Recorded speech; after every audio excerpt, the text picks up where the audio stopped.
Hello, and welcome to another episode of the Custom Apparel Startups Podcast. My name is Mark Vila, and today we're going to be talking about starting a side business and growing it to full-time. Okay, and the reason why we have this episode are so many people are out there and they want to make more money. They want to have some financial independence. They're looking for just something on the side for some play money, whatever it might be. Or they just want to get out of the grind, right? They work for the man and you no longer want to do that. And how do you do that successfully? How do you get started? How do you decide where do you want to be and grow? So, on this episode, we've got, Amir Bhavi, did I pronounce that correct? I didn't even ask you. No, that's correct. Bad job on me. So, but we've got Amir Bhavi here, and he works at Coldesi, and he's got a side hustle business that he's run. He's had a full-time business he's run. He's grew up in this customization industry, and I'll let him talk about that throughout the episode. But you've got all this experience in starting, growing, changing, and now advising people on the right direction to go, that I thought we have to share this with a lot more people. So hopefully, if you're out there listening, maybe you're just trying to get started and you don't know where to go, or you're running a little side business now and you want to figure out how you can level it up. And we've got some steps that you can actionably take in this podcast to help you get going. So, why don't you just tell us a little bit about what you have done in the past, and then a little bit about what you do now, just so everyone kind of understands. Absolutely. All right. Well, thank you for having me here today. And yeah, so I have a little bit over 20 years experience in the sign and printing business. Started off in the sign business, basically since 2014, been dealing with apparel. And that's a big part of what we do. Like you said, I've started with doing it as a side gig, working a full-time job, selling shirts out the trunk of my car on paydays, all the way to having the full-time business where it was my main source of income. And then recently coming here to Coldesi. This is nice because it keeps me in the industry, but I still have the ability to do it, and I still do my business at the same time too. Yeah, no, that's great. And what my favorite part about kind of your journey, and we spoke about this a bit before we started recording, but you had, you started doing it on the side because you wanted kind of the hustle and the money, and then you decided to go full time, and it wasn't as fun for you full time. You kind of preferred it the other way, so you went back. And I was saying that's like the beauty in the time and place that we live in, here in the US, where anybody can start a side business, anyone can start a business, anyone who can be successful, and then you can kind of go all or nothing and everywhere in between. So you could have a part-time job and a pretty, 20 plus hour a week side business. That's almost not even a side business anymore. It's like one part-time job and another, and every combination. So, I have a friend who's had a vinyl cutter for probably a decade now, and he's gone through all that. And he's like, right now I maybe work like 2 hours a month. And he's like, that's about it. And he's like, honestly, he's like, the money I make with her, he's like, we go out for one awesome meal together, his wife and I. He's like, and I love it like that. And then of course, all the way to the other side, we have people who, just on the Custom Apparel Startups, Facebook group at the end of last year, right before Christmas, someone had said that they had finally turned in their full-time job badge to be able to take this business full-time, because that was their dream, so whatever it is, we're going to here to help to kind of get you through it. And now you spend a lot of time advising people on the phone, helping them to get started. And that was part of the inspiration of this podcast. What are some of the common things that you hear from folks when they're trying to get started and they don't know what to do? Well, one of the biggest ones that I hear is from a lot of people who are either just looking to get started, whether you have a Cricut machine and you're doing the small HTV vinyl to get started, even if you're only doing it for yourself. A lot of people I talk to, they do it for their friends and their family members, no intentions of starting it as a business, and it kind of grows. One thing I always recommend to people is always try something before you jump fully into it. There's a lot of people who do it strictly as like a passion project. They'll do stuff for their friends, their family members, and they'll make extra money, revenue coming in from it. Then you have the spectrum, the other side, where you can take it full time and it'll grow fast. I mean, you will never work a job to have the ability to make the money you can make in this industry. It's very common to be able to do $200-300 an hour. You're never going to go do that in your average day-to-day grind working for somebody, you know? And that's not even really working a lot of hours or anything like this. That's bare minimum production, you know? So, you know, the nice thing is, like you said, everybody has an option, but as far as people, the most things I hear is just people wanting to get started and they're scared to get started. Right. Right. And that's like the big thing, right? Is you're going to invest in, cause you can get a Cricut, right? And it is just like slow dirt and you're doing a sheet at a time. And it's cool when you're doing like 12 tank tops for like a bridesmaids, something like that, bachelorette party. But then as soon as somebody says we want, you know, 12 tank tops, 12 t-shirts, 12 mugs, a sign, and all of a sudden you've got like 100-piece order. You turn that Cricut on at like 6 o'clock at night on a Friday and you are going till like 3 o'clock in the morning and you're not done. By the way. And it's worse when you get people that ask you for the larger jobs and you're like, there's no way I can handle this. And I've heard that quite a bit where people will do the one-offs here and there, a couple shirts here and there, but then they'll get people asking them, hey, you know, can you do 100 shirts for my business? And they're like, no, I can't touch it, because think about all the money you're missing out on it, you know? So, you know, having the right equipment definitely, you know, helps elevate you, especially these days. There's no better time to start because you have more options now than ever for ways to get started in the industry. Right. And that's just a great point is finding the right way to start. So folks decide, well, I know I don't want to do that, you know, Cricut thing, not to pick on it. It's a great hobby machine for fun, but you try to step it into a business. It's a challenge. So they call us and they start talking about that. And next thing you know, they're like, do I want to invest a couple $100 in financing this? Like, is this the right move for me? Well, how am I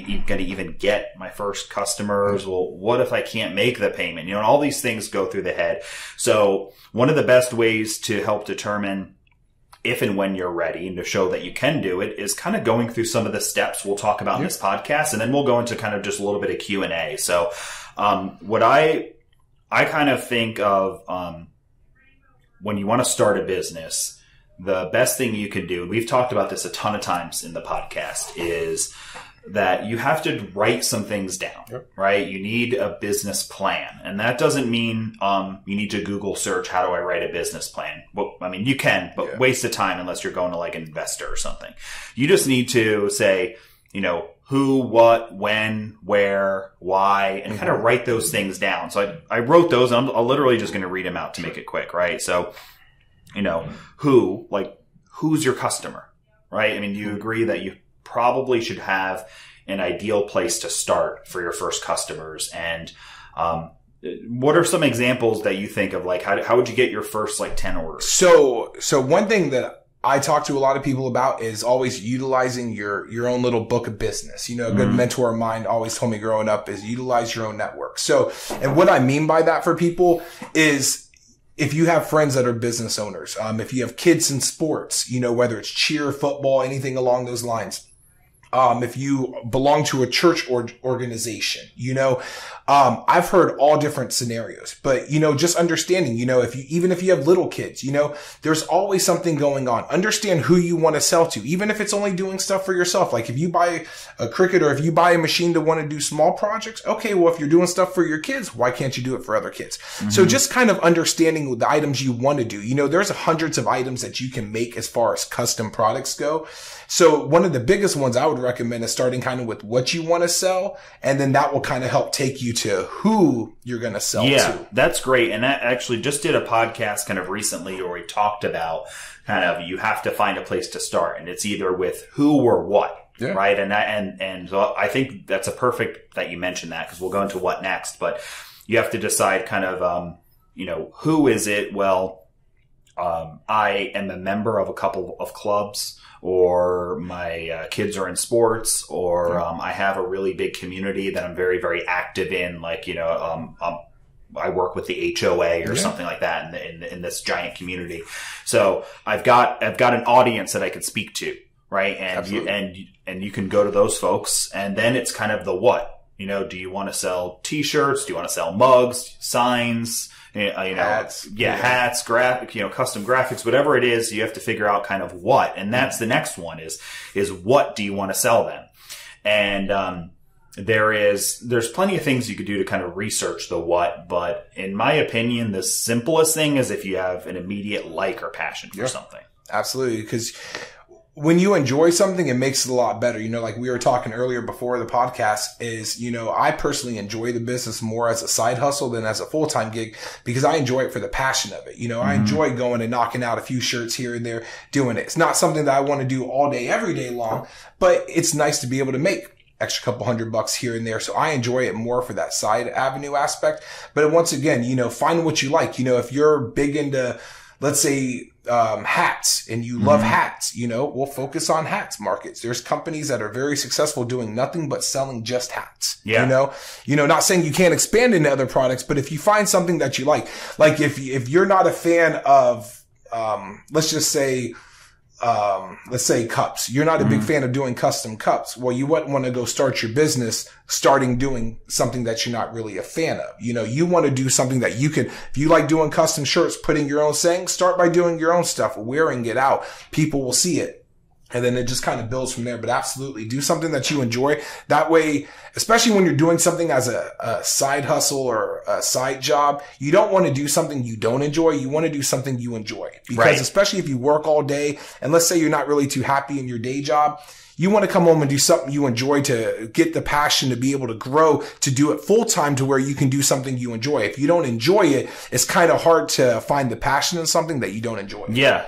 And that's something that is often advice that we describe is that you kind of have to think of, like, do you actually have a passion for doing something? So if you have a passion for creating graphic arts, and you also like, you like t-shirts, you're just a fan of different, some people own no t-shirts, right? And other people have a closet full. I have a friend that I've only seen him wear t-shirts. He has tons of cool ones from all over the world. It's a passion for him. So, if you've got that passion for a particular product, it's a super easy choice to make. You can start to sell that product and make money. So we've kind of got the who and what. And as you mentioned, the simplest answer to who right from the beginning is just the network you're in.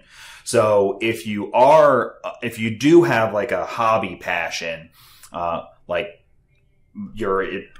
motorcycles or cars, and you go to events or clubs or sports, something like that you attend, or you play in some sort of like a, dodgeball team or something like that. So those are immediately kind of who's you can go to. If you don't really have that yet, because plenty of people are just busy working, and then when they work, they hang out with their friends. Their hobbies is maybe, fishing alone on Sunday morning, right? They're not with a group of people. Well, then your network is just literally your friends and family. You text, email, call everyone you know and just say, hey, by the way, I do this now. Well, if you know anybody, right? Yeah, absolutely. But we're also in a social media day and age where you have access to people where you would have to call, text, and, take the time to spend hours reaching out to people. A lot of times it's one post on social media where people can see it. One thing I recommend is, even if you're doing it as a side business, grow a business page, start a free business page, post pictures of all the work that you do. That way people can see what it is, and you'll be surprised. People will stumble upon you. You have lots of free avenues as far as social media advertising. Like you can go in local Facebook groups and promote. I belong to a lot of local groups for, people looking for recommendations for custom items. So a lot of times you can just scroll on social media and find people looking for work. That's a lot of times how I find my work. People are like, hey, I'm looking for, shirts for a family reunion. You can comment. I like to message people directly and say, listen, if you need help, I can help you. Here's some samples of my work. Let me know if you would like a quote, or let me know if I can help. And you'll be surprised how many people are like, yeah, absolutely. And, it grows very fast, and most times one thing I always like to tell people, when people order shirts or even custom items in general, it's very rare that they order one. A lot of times people focus on the one shirt. Like, okay, they're going to want one shirt. My experience, most people buy 4, 5, 6, let's say if they're doing a trip to a theme park with the family, they all want shirts. If it's a birthday, if it's a family reunion, and you'll get larger orders. You'll be surprised for 25, 50, 100 shirts, even larger orders. Sometimes they'll even go into the thousands, which obviously, depending on how you're doing them, you might not want to do 1,000 shirts, but it's at least nice to know that it's not always about the one shirt. Because if you had to rely on just selling one shirt at a time, yes, it would seem very daunting and overwhelming. But a lot of times, if one customer orders one job, that one job will pay for that machine for the whole month. doing 10 shirts. Yeah. You know? and that's a remarkable thing. So, and that's definitely one of the reasons that I've always been passionate about this business is the who you're going to sell to is, as far as starting, being able to make, say, a machine payment, right? To be able to say, how can I make $250 a month? Whatever your number is for whatever you're going to buy is going to be different, but we need to pick a number. So I'm going to say it's worth $250. So $250. And if you can profit, $100 an order, that's 2.5 orders. Well, I have a simple formula if it kind of helps out. So, and I use this when I talk with people. So an average, like, custom t-shirts range in price from, I've seen them as cheap as $15 all the way up to $35, $40. I like to say the general is around a $15 to $20 ball, or $15 to $25 range. You figure your average cost of production is always going to vary on how you do it, but safe to say normally around $5 is your cost all in if you're producing it yourself. Okay. So you have an idea of, okay, if the shirt and the transfer will cost me, say, $5 and I can sell it for $20, I know my profit margin is $15 a shirt. Okay. So now it's easier to say, okay, well, if my payments, let's say $300 a month, I need to do 20 shirts profit to be able to pay for that machine. That covers my expense for my shirts, supplies, and it covers the machine profit. So it says, okay, can I afford this? So if let's say you're doing vinyl and you're having a Cricut and you're doing 50 to 100 shirts a month and you're like, oh, I can't afford this machine. Well, in reality, the time you're going to save will allow you to not only be able to pay for that machine, but allow you to grow your business. Because a lot of times people's limitations on growth is not so much the ability of turning away jobs, it's the time to produce it, especially if it's a side hustle. Right. And time's actually part of this. So we talk about, who, what, when, where, and why. So who, what, when is actually next. Yep. So, when are you going to do the work? Right. I think it's something to ask yourself as part of getting started. So who are you going to sell to? What are you going to sell them? And just for sake of example, we could just say, I'm just going to start with friends and family and I'm going to sell them t-shirts. Right. And that means that the next time they go to Disney together, family of 4, they're going to be there for 3 days. They want a shirt for each day for the family to match for 12 shirts. Right. So, that's kind of who you're going to sell to. And then business referrals. You have friends who are business owners. So you're going to sell to your network of friends and you're going to sell them t-shirts. So when are you going to do it?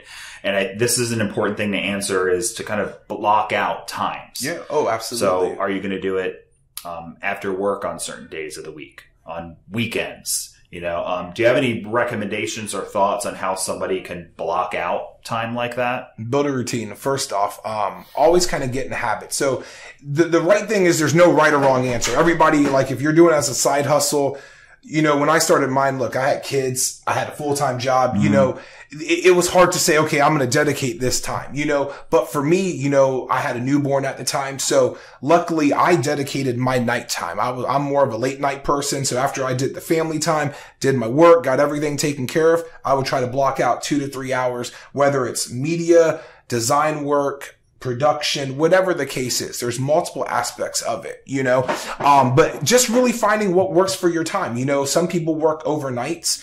So, maybe doing nights doesn't work for them, but they want to come home, take a nap, and then before they go to work, do it. Or maybe they come home, they're still wound up, got some energy, do it. Work whatever was best for you. Try to block out at least an hour a day. And it doesn't have to be every day. Even if it's 3 times a week, if you don't have any jobs to do, go on social media, build your presence a little bit, post some pictures, find some articles even find designs, even if you're not a designer, there's a lot of people that can utilize sites to buy artwork. So, a lot of people want to get started, but they're like, look, I don't have any graphic ability. These days, you don't even need to. You can buy, I know so many people that buy pre-made stock artwork and they resell it, whether through an online website, social media, or just through local friends and family members. Yeah.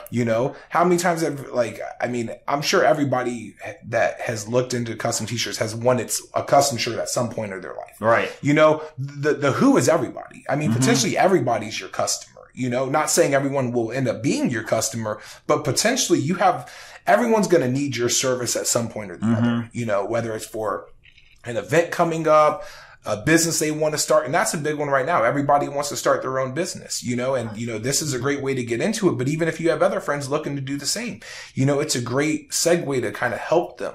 You can build your clientele list. And personally, I always recommend to people, focus on your business owners. Business owners are great because the beautiful thing about a business owner is they're going to keep ordering shirts on a regular basis.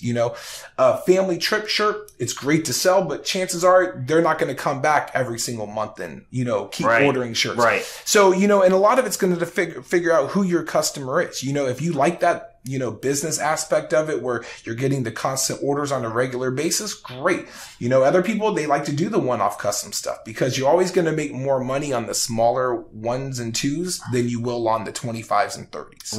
Right. Because it's if it's a family of 4 type of a shirt, that each one's going to be a little different. It's a little more time and effort, and therefore you charge more for that. Absolutely. And so you said something great about like an hour a day, and one of the things that that I've read in the past from other experts and we've talked about in the podcast is, say a lot and a very reasonable amount of time every week. So you're going to say, I can do 6 hours a week reasonably. So what does that mean? And then kind of literally put it on your calendar. So you're going to say, okay, Mondays are rough at my full-time job. I'm going to want to come home and spend time with the family, watch my show, and go to bed. So you're not going to do it Monday. Tuesday, I can do an hour after work. Wednesday is actually a little bit different because, wife is going to dance with the girls and I'm usually home alone for a couple hours. Sometimes I go, sometimes I don't. I can definitely block off 2 hours on Wednesday. And then Sunday, I'm an early riser. I'm not, but in this fake story, somebody is. I'm an early riser, and before we go to church, we go to church at 9. I'm up at like 5, and everyone's asleep till 8. So Sunday morning from like 5:30 to 7:30, 2 hours. Well, you just found your 6 hours. Put that in your calendar, and that's your work time. If you work, 5, 6, 7 hours a week on your side hustle, and you reach out to your network of folks, your who, and you know what you're going to sell them, t-shirts, mugs, whatever it's going to be, without a doubt, in an extremely short period of time, not only will you be making your machine payment, but you'll be finding that money to pay for the vacation, like the play money. Because like you said, some people just want a side hustle for play money. It's like, I'm going to work a little extra harder, and then I'm going to take that money. I'm going to go on vacation. I'm going to buy parts for the race car, whatever. And I'm guilty of that. Listen, this used to be our Disney money, so. So, okay, good. So we've got, who, what, where, I think is a simple and obvious one, but it's a question you should write down. Like, where are you going to put the machine, your heat press? Where are you going to run it? It's an important thing. Are you going to do this out of your house, like in a spare bedroom? Are you literally going to set it up in the dining room? Are you going to do it in your garage? Can the equipment you're running work well in a garage, right? If you're in, the Maine, the garage might not be a place you want to work in January. Unless it's heated or something like that. So the where is important. Or do you have a space where you can work? Maybe a friend of yours owns, a mechanic shop and they have a back office they're willing to let you use, maybe even for free, So, picking a space in your own personal space, and then if you're not sure where you can work it in your space, then reach out to your network and find out, do you have friends that are business owners? Do they have a spot they're willing to let you to use for a period of time? Hey, can I start my business in that back office that you never use for, would you be willing to let me use that for like 3 months for free? Just on it, if they're your friend, you just ask. Yeah. What do they say? They just say like, insurance, I can't. Okay, cool. I get it. Let me ask the next person. And maybe your grandma still lives in the house where the whole family was there, and it's just like 3 empty bedrooms, right? So there's always a space, but you do have to consider where. When you started, where did you do it? So when I first started in my house, I used my garage and I had an extra spare bedroom that I had my computers and my equipment set up in the bedroom. Obviously, you know, depending on if it's AC or your climate, we're in Florida, so it gets kind of hot. So, and the garage isn't really the most ideal place to leave computers and, you know, electronic equipment. But I left my heat press there. So I would do all my work inside the house. And then, in the evening time, especially once everyone went to sleep, that's where I like to do all my production in my garage. It was nice because I didn't have to worry about waking up my baby or anything along those lines, you know. Right. But definitely doing it at home, you know, especially if you're doing it as a side hustle. I recommend, like, you don't got to worry about expenses and, oh, let me go find a location. Look, find a little spot, you know, even if you have small equipment.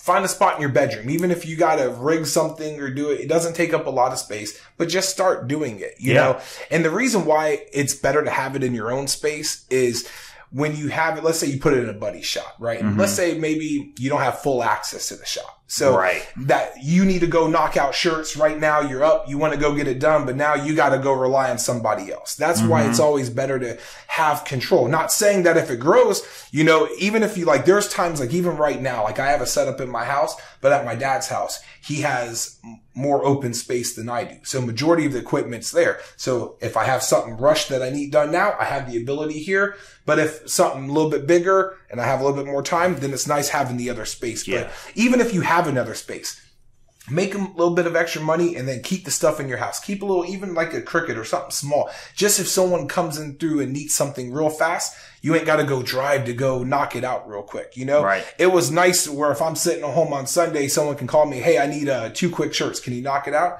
Less than an hour. You know, you can have them done, signed, sealed, delivered. Yeah, that's excellent. And it's so a great point about, you know, using the space that you live in to start, because you can, it's like, working out from home versus going to the gym, right? A lot of people quit the gym because you've got to, put on something acceptable to wear in public, drive there, park, find your locker, et cetera, et cetera, et cetera. Then unwind all of that.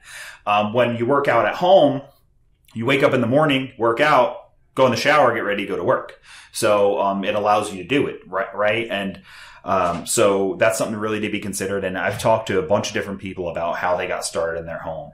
And yes, some folks have, the spare bedroom, which is great. Other folks, they don't have that space. All the bedrooms are filled. All the rooms are filled. And I talked to one, person, 2 examples specific that I thought were kind of funny, but just interesting. One of them had their heat press and their printer on a back wall in the dining room. And they literally just covered it. Like with like a like furniture cover or something. Yeah, they just put like a furniture cover over it and put it in the back corner, and it wasn't really that noticeable. And they put like plants in front. I think they put like plants in front of it. So like it was like kind of hidden, and you didn't super notice it, but it was definitely right smack in the middle of like you walked into the house, and it was like right there to the right. And they're just like, we put these nice, you know, decorative covers on it, put a plant in front of it, and just nobody ever even asks. See, I would have been the opposite. I personally would have had it out in the open so everybody saw it, so they ask you. Yeah, you know? That's a great point. If people see it, they ask, you know? Yeah, great point too. And that was kind of another one was they put they got a fold out white table, and they said, we put it in the corner. Again, I think it was a dining room or living room, and they put it in the corner. And it was kind of like near a window, so they could open up the window and get a breeze while they worked and stuff like that. And they just left it there. And it was just there. It was part of their house. And they said people would come over, they'd ask about it. They'd invite friends over and be like, hey, like, you want to have a couple beers and make a shirt? And like, heck yeah, come on over, and be like, what do I need to bring? And they would just be like, oh, just go to Walmart and just pick a blank shirt you like. And they'd come over, they'd bring their own shirt, and you'd make stuff for fun. And then it just turned into advertising. Because they would leave, they'd go to their neighbor's house. Oh my gosh, that shirt's so funny. Where'd you make it? Oh, my buddy makes shirts. I literally went to his house and we had beers on Friday, and I made like 3 shirts. Right. No way. You know, actually I need shirts because I've got a landscaping business and I could actually use some shirts. Does he do that yeah, he does it for a living. Boom, business. So, all of that works out. And so you could do it in the spare bedroom. You could put it somewhere in the house and kind of hide it. Or you can put it right out in the open. You know, just do what works for you. But all of those are extremely viable options. The important thing is just to do something. Right. Do something. I mean, just do something. I mean, to get started. And, even luckily I had the space at the time when I started to have a spare bedroom to dedicate to it. But like even my dad, many, many years ago when he started I still remember him starting out of our dining room. You know? So there's nothing wrong with starting in a dining room. I've literally seen people that have, they put it in their master bedroom. They'll put it literally next to their nightstand. I've heard of They'll that put their too, vinyl cutter there. And that way they have their own that's the only space they have in their room, but it's still enough to work. Yeah. And the bedroom is one that's interesting, because the kids don't go in there because it's the master bedroom. It's like, it's the parent space. Yep. So we could easily put stuff in there and we know the kids aren't going to fiddle with it. And then, and part of the point of all this is, again, going back to like, no matter who you are, no, the bedroom's a sacred place for me. It's just for sleeping. I don't want to great. You put it somewhere else and someone else, like, just do what you like. You liked it out in the open because it was a way to advertise, and someone else didn't like it because they like their house to be a little more prim and proper. So they decided to kind of hide it.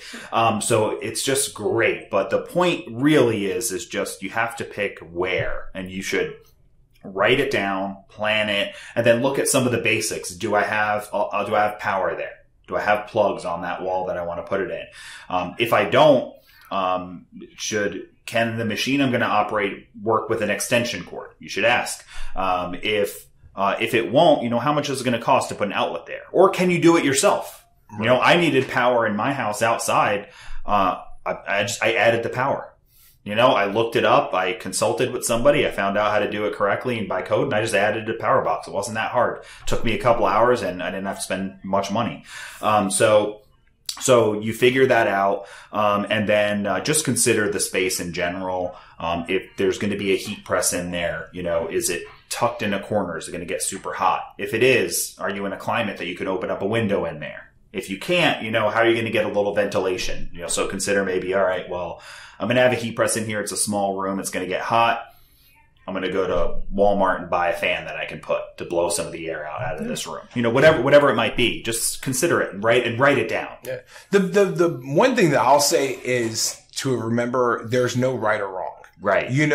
Just what works for one person doesn't mean it's going to work for everybody. And one of the things that I feel is sometimes, even if you're looking at starting to get into the apparel business and maybe you have a friend who does it, and you go and you see their production and maybe they have a really nice setup. You don't have to start there. Some of the most successful people start off with nothing and start from ground up. And sometimes it's more enjoyable that way, being able to do it.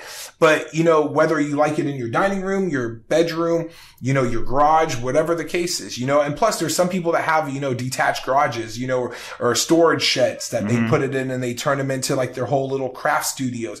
Whatever works. The important thing is, I wouldn't go so crazy like trying to build out a whole space and putting all this money into it before you actually just do it. Buy the equipment, set it up, make your money. Later on, you can always grow and move it to a different spot in your house. Let's say if maybe you don't have a lot of room, but you know what? The bedroom was the only place that you could put it, and that's the only place that really made sense for the time being. Okay, well, great. You start there. And then later on, whether maybe you either move or you open a shop, if you grow into another location or, whatever the case may be, the options are really endless. The important thing that I always try to tell people is don't get wrapped up in what somebody else does. Focus on yourself and what you want to do. Yeah. Because your goals and someone else's goals might be different. There's a lot of people who just want to do this to put an extra $500,000 in their pocket a month. They love their job, whether you're a teacher, a nurse, you love your passion, you just want to supplement some income.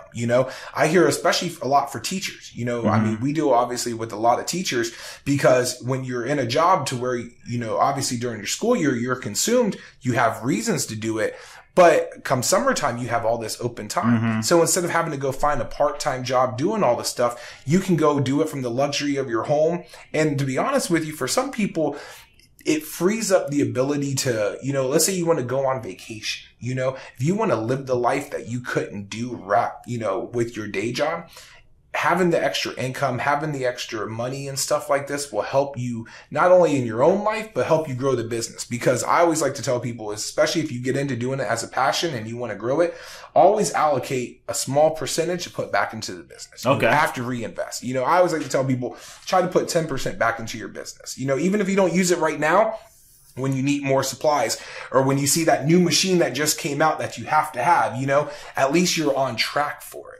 Yeah, so that's great. So we've a little over like halfway through the podcast, and I think we nailed kind of the starting it. Mm-hmm. And you have a great segue there talking about growing it. So I'm going to finish with the why, and then let's go into growth a little bit, because some of the folks listening here may be in the middle of all of these things. They may already be doing this, and they're trying to figure out, well, how do I get to the next level up? So hopefully, if you're just getting started, you've got kind of an inspiration of the steps to make and the things to write down to help you get past that hump and actually go for it. And then if you're currently doing it on the side, hopefully you've picked up a couple things to help you kind of expand that side hustle or reorganize it. I know plenty of people with side hustles that they've never written down the hours that they work. It's a scramble every week. Maybe you've just been inspired to put some time in the calendar. So the last, though, who, what, where, when, why is a big one. You have to remember why you're doing it. Are you doing it to make the extra $1,000 a month? Are you doing it because you want to have Disney vacation money? Are you doing it because you want to have your own business and you could stop working for the man? Are you doing it because you have kids and you want to build a business that you can pass to them one day? That you're like, listen, I want to build this up, and in 20 years, I want to be able to have a business that's now my son and daughter's business. So you have to consider what your reason is for wanting to do it. And you should write that down and never forget it, because you're going to hit bumps, fears, upset customers, something's going to break. You're going to turn on your machine one day and it's going to say error, and you're going to be like, oh my gosh, I have a job to do. And now you're on the phone with support trying to help figure it out. Well, like, things are going to happen. And if you always have your why, whether it's in your head, written down, you know, if it's for Disney vacations, you've got a friggin' picture of Mickey stuck up behind your machine. And every time you're frustrated, you look up and you see that picture, the family picture of last year at Disney, and you're like, the kids are going again this summer. That's why I'm doing this. Or you picture if you want to buy a boat, you put your boat up there. I mean, that's the thing that they say successful people, they do all the time, is they write down what they want to do. They make affirmations. They remind themselves of what that are. So if you want the boat and the goal is like, listen, if I'm going to buy the boat, I need $5,000 to put down, put a picture of the boat and have a chart with like a graph that you're putting the lines of that money that you've been saving up. And when you're at $2,000 and you hit a bump, you're like, I'm like halfway there almost, And I like to break it down. I'm a numbers guy, so I like to break it down even a little bit further than that. So like if you want to buy a boat and you need $5,000 and kind of how much money you're making, you should have an idea like, okay, like if you're making $10 a shirt and you need $5,000, okay, I need to sell 500 shirts to get this boat, right? And kind of make it more targeted. But I agree with that. I used to be a sales trainer for a company many years ago, and I used to tell people all the time, people, a lot of times motivation lacks because people don't know what they want, you know, as far as even goals or whether it's possession or more free time. But I used to tell people, visualize what it is. I don't care. I remember a lady I dealt with who was having a tough time. She wanted to buy a new car. So I told her, flip through magazines, find the picture of the car that she wants and stick it right at her desk. Mm-hmm. And you'll be surprised. It does motivate people more because when you actually see it and once you start putting numbers in association with it, it no longer becomes a dream. It's now the goal. Yeah. Yeah. So that's great. And I think that the why is that, two things. One, everything you just said, but then the fear, you have like fear and then the answer to that why. Mm-hmm. Right. And they are always going to fight each other constantly, right? The fear of failure, the fear of getting started, the fear of what if I don't make enough money and I don't make the payment on this thing? What if I convert this area of my house and set it all up and then it just doesn't work? Like that fear is always going to be, how am I going to deal with customers? Whatever your fears are, they're always going to get in the way of the reason why you want to do it. So you have to make sure that that why beats the fear every time. You know, I want to take my kids in this vacation every year. So yeah, it's a little scary to do this. Yeah, it's scary to do that. But I know if I do this and I put the 5 hours a week in on the side hustle and all this stuff, that I'm going to make that money.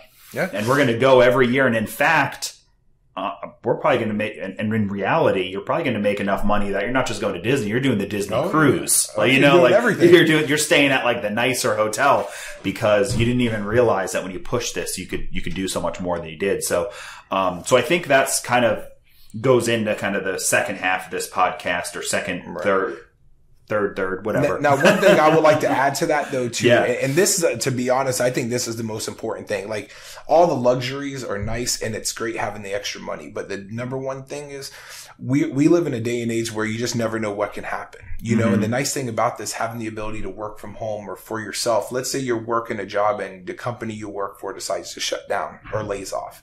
At least by building this, you're not totally in a position where you're stuck. You know, what am I going to do? You know, I've known many people that have actually got the push to go, you know, full time from either losing a job or having something happen, or, you know, maybe a family emergency, you know, and you got to move. The nice thing about this is you can take this equipment anywhere. So even if something happens where, you know, maybe you're in a state and you want to move in a year or 2 years and you're like, oh, I want to wait. Why wait? You can start now. You can move your equipment, you know, and even if you built customers, you can still ship. We're in a shipping day and age, you know, so it's not even like you're going to lose that potential customer, you know. But the reason why I say that is just because, like, you know, obviously we hear about it all day long on the news and stuff about how many companies are laying off and stuff. And a lot of the people, it's nice to have that control, you know, be able to make that money, because there's also a lot of abilities, like, and I know we're going to talk about it probably more in the next section, but we're just talking about starting right now. You know, it's even easier to grow the business once you start it. There's so many avenues to go to. So let's kind of talk about that a bit, right? Sure. So at this point in time,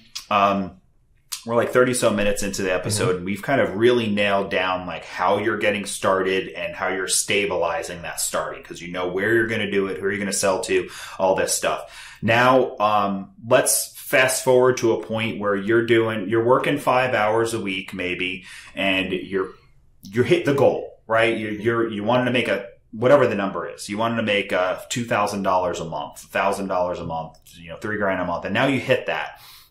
And you want to grow the business, but you feel a bit stuck because, listen, with the time I've allotted, this is as much production as I can do. My orders are backed up like 2 weeks, so I can't sell more. I'm already kind of like, if I sell more, I just get backed up further, and eventually that doesn't work. So how do you grow once you're at that point? So that's kind of one of the challenges, you know, that's like a growing pain that you encounter, because you will hit times where you'll be so busy. One of the best tips I can give with that is when you give your time frames or your deadlines, you know, especially if you're working another job, don't be so quick under the gun. Don't be like, oh yeah, I'll give it to you in a day or two. You know, give yourself time. If you know you're busy, communicate that with your existing customers. You know, that way you kind of keep your existing customers happy. But if you're in a point where you have dedicated time that you allowed and you've exceeded that time and you're still busy, now it's time to start saying, okay, well, look, how can I add a few more hours? You know, if you're only looking for a side hustle and you only want to make, let's say, $500,000 a month, and you're fine, that's all you want to do, you don't want to do anything else, then keep doing your business and make yourself selective. You know, the people who want to come to you, they'll deal with you, they'll wait your time frame, and that's just how it is. If they don't want to wait, then they can go somewhere else. But when you're in that field where your level of production's expanded, you know, you can't fill in no more work. So now it's time to grow. Obviously. So you can either grow by adding an extra hour or two a day or a couple hours a week to it. You know, not saying, okay, I had a busy month, let me go quit my job now to go pursue this full time. But you still want to definitely take the steps. But I can tell you, if you're at a point where you have enough business to keep you busy, find the extra hour or two a day. You know, even if it's a weekend, a day off, even if you get a little bit less sleep, you know, do it, because those are going to be the growth that helps you get to the full time, especially if that's what you want it to do, because it's not going to come easy. You know, you're going to have those, and I'll tell you from experience, you're going to have those late nights where you're working till early hours in the morning to get the job done. you know, especially if you're working a full-time job, if you're busy. But at the end of the day, it's rewarding. It's refreshing, you know, because if you're bringing in that much more, you're doing something right because you're obviously making money. Now, if you're on the right track, then especially if you keep growing at a fast pace, then obviously there's going to come a point where you're going to have to look past maybe your full-time job and kind of weigh the pros and cons to see, am I making more money doing it for myself? Right. And sometimes it could be as little as maybe going part-time in your full-time job, you know, and then pursuing this because it generates more revenue. Or maybe even you hate your full-time job and you want to go find a different part-time job and you have this as a supplement. Okay. Yeah. I mean, so you hit on a few things. So I'll kind of summarize some thoughts that you had there, and I have another one to add that we spoke about. But for one is, if you're doing 5 hours a week, if you, let's get a calculator so we could just talk about some super simple math. Right? If you're doing 5 hours a week and you can find one more, that's 20% more time that you're putting about in there. So if you can find 2 more hours, you know, I mean, like that percentage amount of work you're putting in there is actually a good amount, because you figure, if you're putting in 20 hours a month and you bump that up to 28, you know, that's a pretty significant amount of work that you could do, and that can directly reflect the income that you make, right? So a little bit more time. I would recommend that when you're doing this, you know, have the discussion with your significant other about it, figure out what you're going to cut out. I mean, there are simple things in life you can cut out that you really don't need, that you spend your time doing. Like, are there stupid TV shows you watch that you didn't really need to watch? Like, no, I'm just going to cut that out. Or some of the stuff I could work while I watch the show. Like, you know, I just watch sports. So I don't have to be hyper focused for 3 hours. I can be working while the game is on, or I could put the game on just like the radio or something like that, right? So you can find a little bit of time. The other is, I was going to say is getting some folks to help you. Okay. As your spouse or your son or daughter or a friend of yours or your friend's son or daughter, you know, your nephew. Can someone help you? Yeah. And I recommend, especially if you have kids, kids are a great help for that, because you're teaching them a skill. You're giving them the ability. Like, I have my son, he's 9, almost 10. And I want to teach him into doing it because he sees my dad, he sees myself doing it. So he has interest for seeing it. But I always tell him, it's like, you know, even for kids have such a wild imagination. You know, you can help even start a business for your kid at a young age, whether they like doing designs and stuff like that. You know, a lot of people we talk to, kids these days want to start their own t-shirt business and stuff, you know? And so it's a great way to spend time with your kids. You're educating them and teaching them. So, you know, I know me personally, I hope my kids want to get more into it when they get a little bit older, but especially if you have a teenager, you know, if you're making money, give them a chance to make a little bit of money by helping you. You know, give them a chance, but let them see it, you know, because especially at that point, if you have the ability to make money, it's good to teach a kid to say, hey, listen, you have more options than just going and working for somebody. Yeah, that's great. And so bringing, you know, someone else in is great, especially like you mentioned, kids. And there's all the littlest things you could do. Let's say, one thing that came to mind is, you know, we always recommend, you know, do things for your customer after, like write a thank you note, you know, things like that. So you can have your kid do that. Maybe they're only 7. They can write at this point in time, have your kid write the thank you note. People are going to open that up and melt. Like, you know, thanks. This is me and my dad's business. We appreciate your business, you know, Bobby, whatever, and put that in there. And now you've taken, maybe the thank you notes wasn't that much time. Maybe only spent like 30 minutes a week, you know, writing notes and put them in envelopes, but you have your kid help you. They think it's fun. They love spending the time with you. And then every once in a while they get to hand that to an adult, and the adult's going to open it and know they wrote it, and they're going to get the instant rewards out of that. So there's all these little things you could do. And you can, you know, you said teenagers, hey, you want to make $100 Saturday morning from 7 a.m. to 10? Come in the living room with me. We're going to work for 3 hours. You're going to make $100. And then when you go out on Saturday night with your friends to the movies, you know, popcorn stuff's on you. You're the hero, right? That's it. You know, if you have the ability to make the money, don't come to me to ask me for the money, you know? Right. And then of course, you know, you reward them in your own way. And then further, you know, friends, neighbors, nephews, nieces, your spouse, anybody who can help you out is just a great way to do it. You can reward them with anything. You could pay them, of course, for helping you out. Maybe they just help you out a little bit on the side because they're part of your family. They're just going to do it anyway. They just want to do it. They don't want anything back, because they're reaping all the other rewards with it. So work on getting help. And then the next, for growth that I have would be, what are things that you're doing that you don't have to do, that you can pay someone else to do? Invoicing, graphics, maybe even, we talked before about, you have an embroidery machine. Well, any job under 24 pieces you're going to do. But if somebody comes for 100, you have a local shop that has a lot more machines that you can outsource the work to. You make a little bit less money on it, but you've also not spent the time. So now you've taken out that 100-piece order was going to eat up, let's just say 2 weeks, because you're only working 5 hours, right? So it basically eats up 2 weeks worth of time. Well, you outsourced it. Maybe you made half the money, but now you're only spent maybe 1 hour dealing with that outsourced job. Now you've got 9 hours to grow the business, do more of those small jobs. And it may come to the point where, 30% of your work you're outsourcing, and that 30% right there is that much more growth you have. Because again, you're only working 5-7 hours a week. Yeah. And I'm a big fan of outsourcing on a lot of aspects, like we talked about. And just because, some people's production, like if you get an order for 1,000 shirts, realistically to do it yourself would be next to impossible. The amount of time and energy it would take versus, sending it to someone else. Yes, you make a little bit less money, but you're making money for basically and essentially doing nothing. Right. Right. But that money can help you grow your business existing, and, one other thing to kind of touch on besides this point is also looking at your equipment. Different equipment can produce different outputs. Right. So maybe you're starting with the smaller machine where you can only do 10 to 20 shirts an hour, where if you're having volume on a regular basis, you might want to look at maybe the next step up, because now instead of doing 10 to 20 shirts an hour, now you can do 30 to 40 shirts an hour. And it could be as little as something adding another heat press, buying another machine, adding another process to it.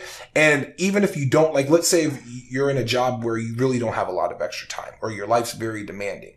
Sometimes it's not always about finding more time, and it's just finding how to use the existing time you have a little bit more efficiently. Yeah, that's great. And a lot of folks come to this realization, and that's where they go from, they have like a vinyl cutter and they move up to a digital printer, or they have a hobby cutter and move up to a professional cutter, or they have a digital printer and decide to buy extra heat presses or a larger printer, or a different piece of equipment.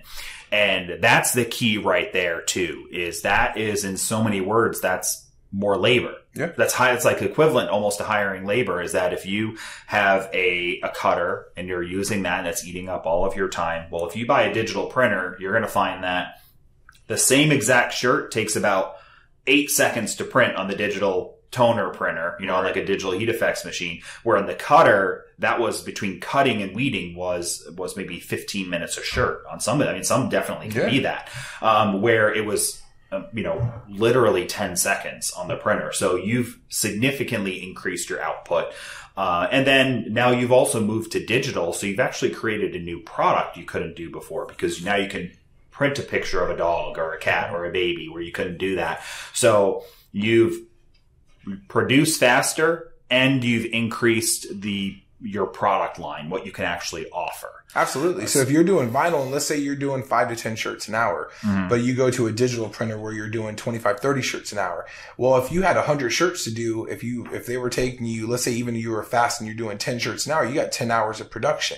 If you can cut 10 hours of production down to 3, think about how much more money. You're still making the same amount of profit in the job. You're just using your time more efficiently. And especially as the business grows, that's what's going to be important, because even if you don't outsource and you do everything in-house, having the right machines is what makes all the difference. Because when you look at these bigger shops that you're outsourcing this stuff to, the biggest thing that you're paying them for is their equipment. Right. Is because they have the ability, they have 5 embroidery machines where you have 1, right? Exactly. And some of that, that leap, is actually, and somebody listening to this right now is probably, they have one piece of equipment, they're doing all this stuff and they're having a hard time growing. Well, the leap you took to get that first machine is much scarier than the leap to get the second machine, right? So it's like, if you're already have customers and you're already making $1,000 a month and you're like, how am I going to grow? Well, what if you invested in a piece of equipment that, yeah, it costs you a few $100 a month, you know, in the risk? You've significantly increased your output. Now all of a sudden you're doing some of the job in vinyl, some of them digital print. You're running 2 machines at once and then, and heat pressing in between the stuff. Well, how many hours did you put? Just like you said, you know, you put 7 hours back in your pocket. You're going on those Facebook groups and you're trolling for more business. You're attending, you know, a networking event. You join the local chamber of commerce and you go to the luncheon every month now. Like, you do all these things you couldn't do before because you bought that time back, and that will then grow the business. And it's a lot less scarier than that initial jump. So if you're in business now and you're kind of trying to figure out, how do I grow it? I feel like I'm stuck. If you feel you're stuck in production, then you have to reduce that production, whether it's by paying someone to help you, getting help from your kids or family, buying another piece of equipment, something like that. That is a big thing to help you step up your growth. You have to have, to be able to grow a business, you need growth. I mean, it sounds stupid, but it's true though. And how you grow is by equipment. You know, especially for apparel, there's so many different types of pieces of equipment that you can go and kind of build into. You know, whether you start at a cutter, you go to a white toner printer, and let's say you expand so much from there, you go to a DTG next. You know, there's so many different options. You know, keep in mind, labor is expensive. So a lot of times it's cheaper to spend the $200-300 a month for a finance payment than it is to pay an employee $500-1,000, even if it's a friend or family member. You know, it sounds overwhelming at time, but when you start breaking it down, because like, even like with some equipment, people go into sticker shock sometimes, right? You know, but the thing to realize, what's expensive to one person is cheap to somebody else. You know, so if you're used to a Cricut where you're spending a couple $100 and then you go to your next step, you might be looking at a couple $1,000, you know, but then if you look at some of the larger companies, they're buying a couple $100,000 machines, right? You know, so everything's a progression. You got to start somewhere, but understand, the larger machines, the larger the volume, the more you grow your business, that's what you want. You don't want to just buy one machine. Okay, I'm going to run this machine till it dies, and this is all it is. Okay, I can't afford. Like if you're doing embroidery and your machine's running all day long or while you're working and you can't afford to fill up any more time, then it's time to start maybe looking at another machine if you can't add more time to it. Yeah, that's that, because then you double your production immediately. Now, well, great. So another thing to kind of talk about this with growth and going, like, we mentioned earlier, you mentioned about maybe you take your full-time job and go part-time. And this is not an easy question, but how do you know when that time is right? For you, when would you be able to make the jump? So I'll tell you, this was one of the toughest ones. When I left my full-time job the first time to go with my business directly, that was a scary thing. I had some personal family stuff that come up that kind of drew me away. So all the signs were leading to it. And I'll tell you, it was very scary. I mean, even to this day, looking back at that, it's tough because it's never really, is there a right time? There's really no such thing as the right time. It's like having a baby. Exactly. It's risk and reward. You know, I'm a firm believer that in business, scared money don't make money. Right. So you have to take some risk. If you're just waiting for it just to come fall in your lap and let everything just go through easily, you're never really going to get anywhere. You know, growth sometimes is uncomfortable, but as far as finding out when the time is right, so I did not do this, but I wish I did. I would say, like, really just understanding, having your side hustle has to exceed your monthly income from your day job. And you would want to have that at least on a 3 to 6 month regular basis before you even start looking at anything. And the next thing that I would do is I would work to build at least a 6-month savings. You know, that way you have something to fall back on. When I did it, I kind of did it brash, and it was like, all right, you know what? I'm just going to go with it. I was busy. I had good clients, and luckily it kept me afloat, but it was a struggle. If I had to go back and do it again, I would definitely reevaluate things. Right. And Mark Stevenson, who the co-host of this podcast for a long time and now part-time co-host, he had a thing that he would talk about a lot about being like so many months rich or so many months wealthy.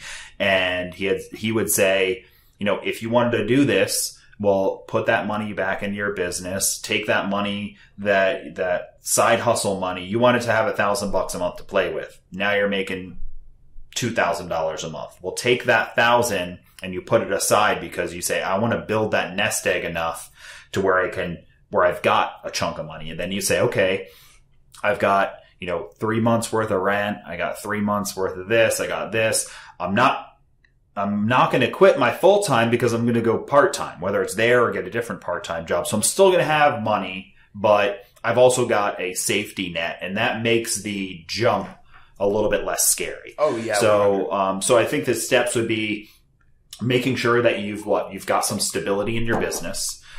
Make sure that you've saved some money aside and you've got it that for when, because business income is a wave.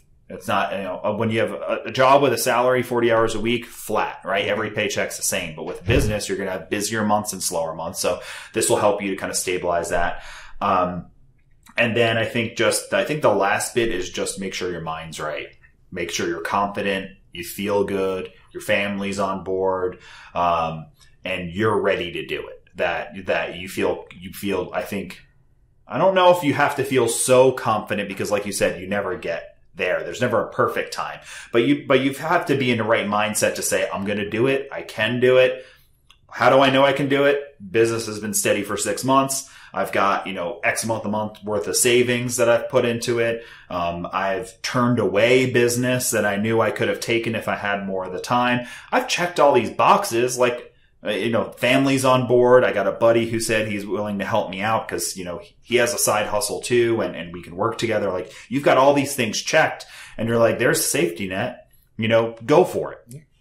All right. And one thing I would kind of add to that too is while you're setting everything up before you would go full time is, build your connections at the same time, So, sometimes it's just going around to like your area, like let's say if you have an embroidery machine, you're small, you're starting it from your home. Go to local embroidery shops. You don't even have to tell them you own a machine. Sometimes it's just walking into them, seeing how they have it set up, kind of get an idea of what they charge even, but the reason why is if you build a relationship with somebody, like for me, with a lot of my vendors that I deal with, that if I subcontract something out or send something out, you want to go deal with the people. So find local people. Don't try to find people online. Go try to find local people where you can build a relationship. Hey, listen, I have a small embroidery machine. Every now and then I get larger orders. Hey, can we work something out to where I can send you these larger orders? Obviously you have more equipment, and there's a lot of people who do wholesale contract work and that's their whole business is just doing work for other people, And the reverse, you could say, and by the way, if you got little onesie twosies that you don't want to do and you want to throw them my way, I'd like to have a little give and take partnership here. And they'll say, yeah, every once in a while someone comes in and they want one shirt and I'm just not going to do it because I'm just not set up for that. I would have to charge them this setup fee and this, and nobody wants to spend $80 on a single shirt. And you say, I would do that. Because I'm a little time wealthy now, not, That's it. So I don't mind making a little bit less per hour because I'm getting started. So, those are great relationships to build. So we're about ready to wrap this up. Maybe any like closing advice for somebody for, I guess, 2 pieces of advice. One would be, somebody who is almost ready to start. So what advice would you give them to help them know that they can do it? And then maybe the second is that somebody who is been going for a while and they want to grow, what's a nice piece of advice to help them grow? So start and then grow. Okay. So to start, the first thing I would say is obviously start, try something. Even if you're looking at getting started, if you have no ability, let's say you don't really understand the graphic side of the business, you think you would like doing custom t-shirts, but maybe you're not even too technical savvy. You know, there's ways to start into this business where you can purchase even just a heat press, and you can start with buying transfers from other companies or other suppliers. Works out best if you can find local. That way you don't have to pay for shipping. And, you know, if you get a rush job, you can still accommodate it. But really just understanding your options. You know, if you're not savvy in that regard, you know, start buying it, buy the heat press, buy the shirts, you know, just buy pre-made samples. You know, you can build a whole business just off of like clip art and, you know, standard pre-made designs, but you want to start somewhere. If you have interest in vinyl cutting, or if you're more hands-on and you want to be more into it, start with the Cricut machine. Do a little bit, get familiar with it. You know, once you get the basic understandings down, you know, everyone's going to start at a different point. Start where you're comfortable. Some people start in, they're like, look, I got a little bit of money. I want to kind of skip to start a little bit better than most people. I want to start maybe at a white toner system, so I don't have to deal with the weeding and the headaches. You know, a lot of times people will do research on it. They'll be like, look, I don't want to weed. I don't want to do with this. So if you're that person and you have the money that can afford to substantiate maybe a little bit of growth, look for a better machine. Find the machine that works best for you, whether it's a heat press, vinyl cutter, white toner system, whatever's within your limitations. Just start somewhere. Right. You know, once you start, then grow it slowly. You know, don't go out and spend all your money, your life savings to buy equipment and hope that the sales are going to come. Selling's easy. The jobs will come with it. But if you don't start, you're never going to go. Right. So, the advice is actually do it. Yeah. Right. Which is the hardest thing, is to actually do it. Like they say, there's all these stats on like the percentage of businesses that fail and the percentage of businesses that are successful and the percentage of people who make a ton of money. But the largest percentage that nobody ever talks about are the trillions of ideas that never get started. That's the biggest percentage of people. Everybody, and this is something that's funny that I've heard all the business moguls talk about, and people who do advice and life advisors and all that stuff. Everyone says, you know, you can't win the lottery if you don't buy a ticket. You can't make more money if you don't do something to do it. You can't have a successful business if you don't start. So, the general rule of thumb is the bigger place you can start, the faster growth you can get to. So if you can start with, say, you know, a nice white toner system. Yes, you're going to start off with a monthly payment, a few $100 a month, you know, right out of the gate.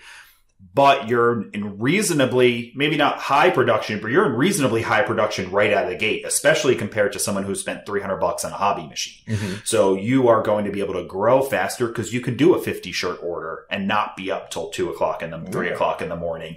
On the flip side, if you literally can't do the larger machine, if it's just not in the cards, but you can do a heat press, do the heat press. Because at least you're starting, and maybe it's slower growth. Maybe it takes you a little bit longer to get to that $1,000 a month you want to make for the side hustle, but you get there.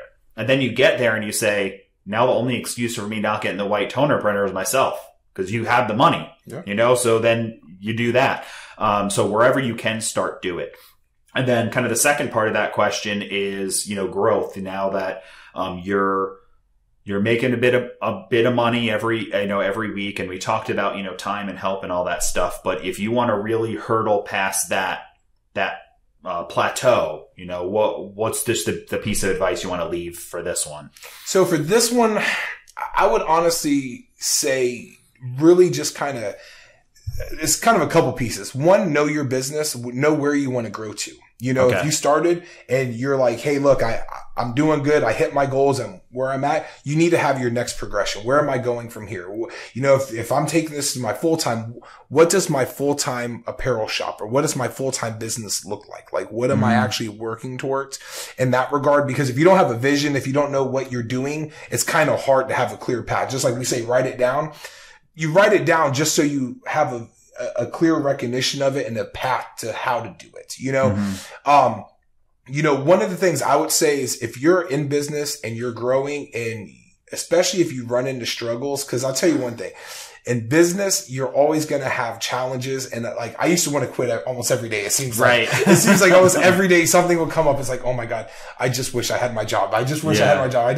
I don't want to deal with the headache. But you know what? I learned that comes with growth. So if you're ever get into those positions where you're questioning, like, you know, growing too fast or having too much work, look at equipment. Equipment is the key to growth. You know, going from a machine that does from 10 to 25 to 50 shirts an hour, because labor is very expensive in this. You know, I can promise you that any machine will cost cheaper than hiring somebody to do the work, you know? So if you can at least have the machine that will do majority of the work, and literally there's machines where you'll go from 5 to 10 shirts an hour to 25 to 35 shirts an hour to 40 to 50 shirts an hour. So having the right equipment makes all the difference in the job. You know, if you have a Cricut and you're doing 200-300 shirts a month, you know, you got to reevaluate that because your time and effort and everything going in there, you know, and as to be honest, technology changes a lot. You know, there's people that may have got into this 5-10 years ago. They've been doing the same method, but the technology constantly changes, you know, looking at some of the newer things that just come out, you know, and the nice thing is these days, it's easier than ever. You have DTF transfers that people can buy, you know, even the DFX systems, you know, you have so many different options that you can get into the industry. So if you're already in it and you're growing and you're looking to expand, you know, really look at your equipment on how you're doing it. Your finished product to your customer is going to play a big part of it, but just understanding your time, you know, because being able to go from so many people I talk to that do 10 to 20 10 shirts an hour and they go to 25, 50 shirts an hour. It's like, oh my God, I have so much time now. Yeah. And it's like, I can actually do stuff, you know, because the problem is you forget sometimes all the other stuff that comes with the business too, because you still have paperwork that you have to do, admin, ordering supplies. So it's more than just producing the shirts. So sales, customer service, admin, taxes, you know, all these things. And I think that to add on to that, the piece of advice I would give would be one of the biggest travesties in this business are folks that they have a hard time differentiating between the cost of things versus the value of their time. So they say, I'm not going to buy another heat press. It's like $2,000, right? And it's like, well, every week you are spending an extra 5 hours, whatever it is, doing this extra work. That's your time. That is worth a lot of money. That $2,000, yes, it's an upfront cost, or it's even if you're financing it, you know, it's like 50, 60, 70 bucks a month, you know, to finance something like that, whatever, is that you're like, gosh, but look at all that money. And it's like, well, what if you had that 5 hours a week back? What would you do with it? And it could just be spend more time with your family. It could be grow the business. It could be go and sell more. It could be focusing on developing a new product that you want to grow. So, so many folks will get bogged down in, say, graphics, and they will I spend an hour and a half working on this graphic. Like, well, you know, we have Coldesi Graphics as a service. That could have cost you like $30, right? And it's like, yes, it costs you $30. And yes, you know, maybe the job was only a $200 job, and you're like, dang, that's a big chunk of the money. Well, you're trying to grow your business. If you spent that hour and a half messing with a graphic because you're not a graphics pro, and instead you spent $30 and it's done and ready to print, that is maybe 5-10 minutes worth of work that you put into ordering it online, getting it and reviewing it. And then that hour you did something else. You, we talked about, you just went on in the Facebook group that you're in, and you just looked for business. You texted some friends. You picked up the phone and you called a buddy who owns a business. Hey, I haven't talked to you in a while. How you been? How's your business? Hey, guess what? I did it too. I started a business. You have an hour long, you go out to lunch with that person, whatever it is, you network, sell, build. And so often folks will look at that dollar amount and they don't assign any value to their own time. But if you really think about it, take all the revenue you generated, so pick 3 months worth of time, right? How many hours did you put into it? How much revenue did you generate? And divide it and look at that number. For one, that's currently what your time is worth. So let's just say it's low. It's like $25 an hour, right? Well, okay, that's more than a part-time job you'd ever get, right? Most part-time jobs don't pay $25 an hour. Well, what could you do to make that worth more money, right? Well, if you got that second heat press, how many hours would that have cut it down by? Oh, would it cut the hours down by 20%? add 20% to that. You just upgraded yourself from being worth $25 an hour to $30 an hour in a snap. And then all of a sudden you start to see the value in that investment. Yeah. Okay, well, I'm working 20 hours times $5. And all of a sudden it starts adding up. You're like, gosh, I'm paying off that heat press in like 2 months. Why did I not do this sooner? Well, you'll be surprised at the amount of people you talk to that will spend good money on a machine. And then it's like, they'll come back a month or two later and be like, oh yeah, the machine's paid. Yeah. It's like, you just bought it. How got busy. Yeah, got busy, yeah. And it's just like I remember I had a guy that I sold a machine to, and the guy had more job, like the guy had like 80 jobs come in beforehand. We don't recommend that. Yeah, but, know, it's like, dude, he's like, man, these orders keep coming in. It's like, you haven't even got the machine yet, know? Right. So it can grow fast, so I definitely agree with that, but also knowing that as far as time goes, one thing that I like to touch on is making sure you're charging the right thing.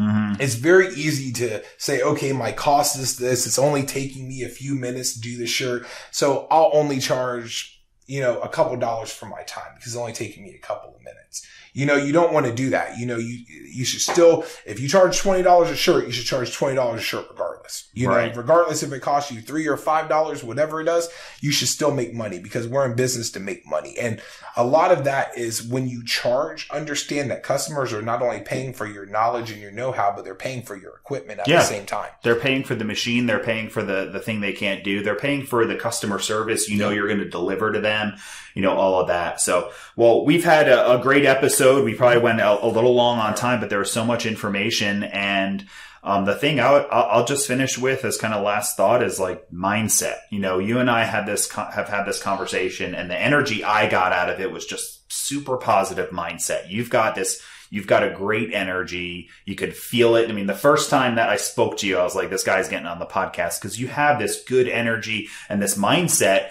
that inside you may be fighting battles, right? But outside you're just like, listen, I'm going to do it. I'm going to try it. I'm going to take the risk. I'm going to go for it.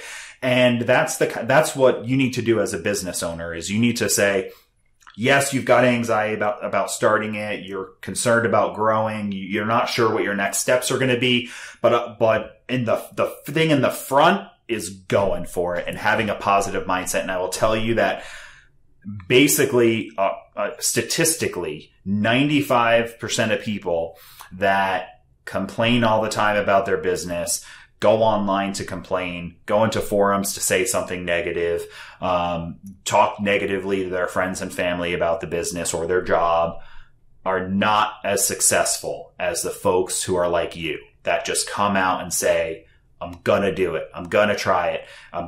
And say positive things about it. And yes, like you said, every day I was ready to quit, but you never did because you kept the right mindset going forward. And even though I'm sure it wasn't perfect, but you show that energy. So if you're out there and you are constantly negative and complaining and saying like, you can't figure something out, so you're ready to throw it out the window. Like you got to erase that stuff. Oh, yeah. And it's up to you to erase that stuff out of your mind because you can hold on to that, or you can just say, yes, it's going to be hard. Like today was a rough day. Like the machine gave me 3-4 errors. I couldn't figure out why. Support didn't know. And then finally the next day we got it figured out together and I'm up and running like that. Yeah, that sucked, but I'm moving on. Or I can complain about it for the next 10 days and waste all that energy. And rather than like going up to a potential customer and shaking their hand and being like, you ready to make some awesome shirts? Yeah. And I agree 100% because first off, people don't want to deal with negativity. But if you have all that time and energy to spend complaining and all the reasons why you can't do it, that's the reason why you're not succeeding. Right. Because people who are busy are so busy figuring the solutions to the problems than they are worrying about what the problems are. Yeah. One of my favorite quotes is a Henry Ford quote where it says, whether you think you can or you can't, you're right. Yeah. There you go. No, that's true. And I think that's a great place to wrap up. And if after listening to this, you think you can start, you think you can grow, you can go to the next level, whatever that next level is, then like it's up to you to do it. And you absolutely can because we see just thousands of people doing it all the time. And if you're still unsure after listening to all this and you have a lot more questions, pick up the phone. you can go to Coldesi.com. You can live chat with one of our pros. You can pick up the phone and call somebody and say, I listen to this podcast. I feel like I'm 80% there. I'm stuck on 1, 2, or 3. Can you help me understand this? And everyone you talk to will be able to help you get past that hump and figure out what you need. Whether it's, hey, you just need to hit go, because sometimes that's all it is. Or it's just, hey, yeah, here's some advice. Here's this. Here's how you want, just apply for financing because you're concerned that you can't get approved for a loan. Have you tried? So there's all of these things that are just a conversation away. So, thank you so much for joining us. Thank you for having me. And, go ahead and, go to Coldesi.com if you're curious about the type of equipment or anything else that we have to offer to help you start or grow your business. And Amir Bhavi is probably going to be somebody, or potentially going to be somebody right on the phone that you talk to. So you've heard his voice and you know where you can go for some advice directly with Amir, but also all of your colleagues. You have an amazing group of people around you. So there's tons of people to help you that are experts in different lines of equipment. And maybe Amir is the expert in the one you're looking at, or maybe it's somebody else, but we're here to help. So thanks for listening and have a good business. Thank you.